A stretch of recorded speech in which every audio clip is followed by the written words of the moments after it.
إلا تنصروه فقد نصره الله إذ أخرجه الذين كفروا ثاني اثنين إذ هما في الغار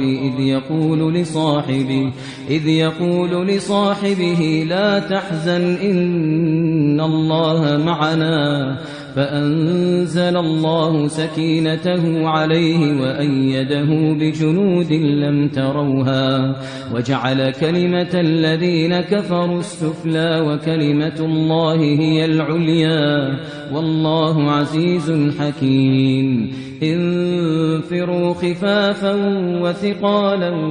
وجاهدوا